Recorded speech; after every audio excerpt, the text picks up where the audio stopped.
Good morning, Jan at JDK Counseling. This morning I want to talk with you about a grounding technique that can help every one of us uh, during this time of what appears to be for most people. Certainly I'm feeling it too.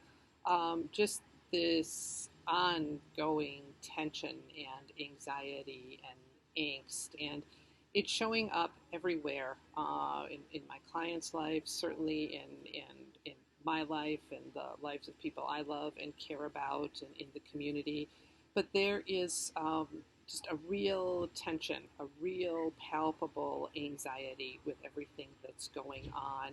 And it's showing up in all kinds of different ways in our relationships, in our ability to be patient. And you might notice yourself being more irritable, responding more quickly or harshly than you normally would.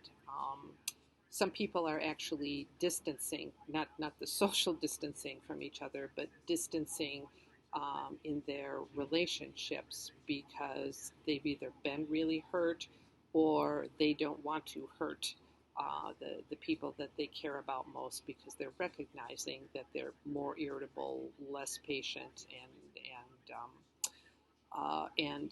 anxious, and they're not responding from their highest place or a place where their coping skills are really good. Um, and that's what ongoing stress and trauma and grief and loss and confusion and anxiety can do to any of us. At some point, it starts to overwhelm our ability to cope, and we start slipping a little bit.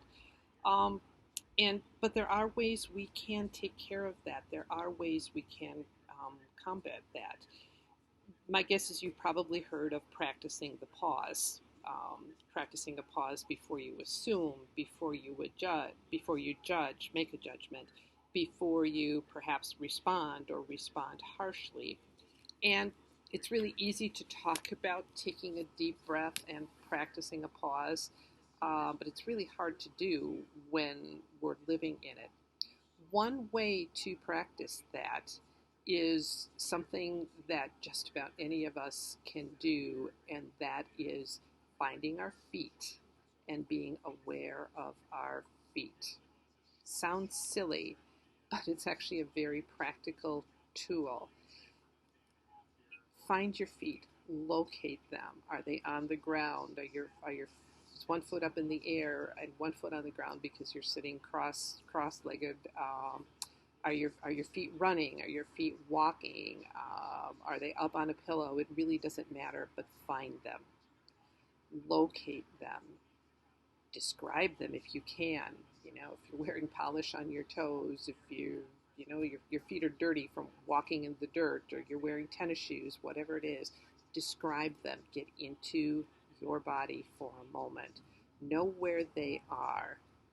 Finding your feet tells you where you are. It slows you down. It locates you in a moment in time. And in any moment in time, you have control over how you respond. That control over how you respond is key to maintaining relationships, maintaining your own sense of well-being, and your ability to respond rather than react. So again, find your feet. What I'd encourage you to do is practice this technique when you don't need it. Okay, um, Aaron Rodgers, our quarterback, who throws these amazing Hail Mary touchdown passes at the end of the game, looks like he does it with such great ease. And he's in the zone. He knows exactly how to respond, and his whole being just does it, and we're right with him. The only way he can do that is because he practices that off the field over and over and over again when he doesn't need it. So when he needs to respond and perform at his highest best, he can do that. It's the same thing with practicing these grounding techniques. We practice them when we don't need them. And again, this is something we can do with our kids. When you're going through your day, find your feet, ground, know where you are in this moment, and then choose the next movement that you will make, the next response that you will make. Only takes a few seconds. Find your feet, Make a choice. The more and more you practice this during the day and off the field, so to speak, the more likely your ability to use it, be able to use it when you need to, when you're under a time of great stress, when you feel yourself getting impatient, when somebody says something that trips your trigger, and it happens to all of us. You'll be able to find your feet, pause for that moment, and then choose the kind of response you want to make. Practice, practice, practice finding your feet. If you need some help or some coaching along any of these ideas to manage anxiety, you can reach me, Jan, at therapysecure.com, and it'd be easy to kind of coach you through some of this. Take care. Have a good week, everyone.